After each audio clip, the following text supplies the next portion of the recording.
All right, now we got 2 minutes to deal with it. We don't. We have a minute and a half. Deal with the other three things. Cultivate right relationships. Well, I'm preaching on that other times. Be careful about going back into resentment, bitterness, and unforgiveness. Cultivate. The moment you feel resentment rising up against that husband of yours, check it. And I say, replace the negative by the positive. Brother Prince, I just resent him. What am I to do? Pray for him. I don't believe you can resent someone and pray for them at the same time.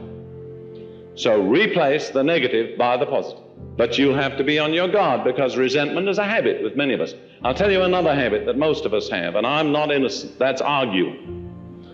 I'll tell you truthfully, and I've said this in front of my wife when she's there, there are some situations in our home when my wife and I start to discuss certain things, I say to her, we just as well play a tape recording of this, because we both know what we're going to say now for the next 5 minutes. And when I say that, then I say, well, let's switch off the tape recorder, shall we? Stop it now. Yeah. The beginning of strife, the Bible says in rather vulgar, plain way, is as when one letteth out water. So stop before you start. You know how difficult it is once you've started to stop.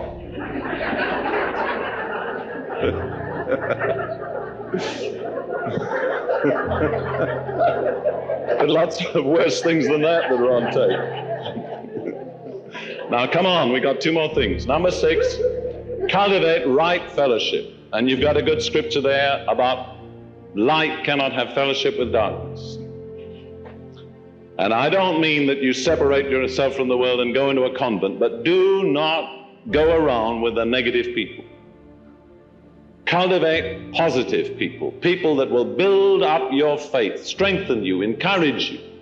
If you've taken a stand for healing, don't go back to the people that believe healing ended with the apostles, see. I'll tell you 2 things that come by hearing. One of them you know, Romans 10:17, faith cometh by hearing. You know the other one? Unbelief. Jesus said, take heed what you hear, and take heed how you hear. And the book of Proverbs says, cease, my son, to hear the instruction which causeth thee to err from the words of truth. I'll tell you, if I wanted to keep my faith up, I'd never go and listen to some of the sermons that you people go and listen to on Sunday morning. I just couldn't do it, that's all. I don't want to fill my mind with negative poison and then try to live a victorious life. I couldn't do it. Maybe you're better than I am. Maybe you're stronger.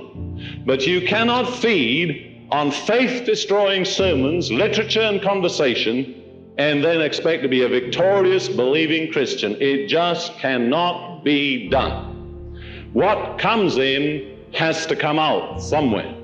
If you admit it to your heart, it's going to be expressed in your living. Keep thy heart with all diligence, for out of it are the issues of life. If it gets in here, it's going to be expressed in what you do. It matters what you believe. This goes beyond just what church you attend. It goes to the whole question of whom you spend your time with. What kind of people you listen to over the telephone, too. Because a lot of people have a lot of problems through listening to the wrong kind of telephone talk. All right, finally, and this is the last, make Jesus central. Don't go off on a tangent about demons. See, you can be one-sided about anything in the Christian life except Jesus.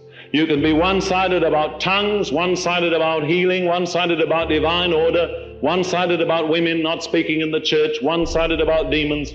You can be one-sided about anything except Jesus. He's the center. He's the author. He's the finisher. He's the foundation. And He's the coping stone. Keep Jesus in the center. I realize for many of you, being confronted with this type of message and deliverance service, it makes a powerful impact. I can believe that. And for the next few weeks, you're going to wander around, do I have a demon? Does he have a demon? Does my preacher have a demon? So on. Well, they may all have demons. But don't become demon preoccupied. All right? It'll take a little while to fit into your total Christian believing. You've got to find a new file for demon truth, see? But don't let it dominate you. I give you that beautiful scripture and we close. Jesus said when He went to the cross, Now is the judgment of this world. And now at the cross, through what Jesus did, is the prince of this world, Satan, cast out. All right, he's cast out. There's a vacuum.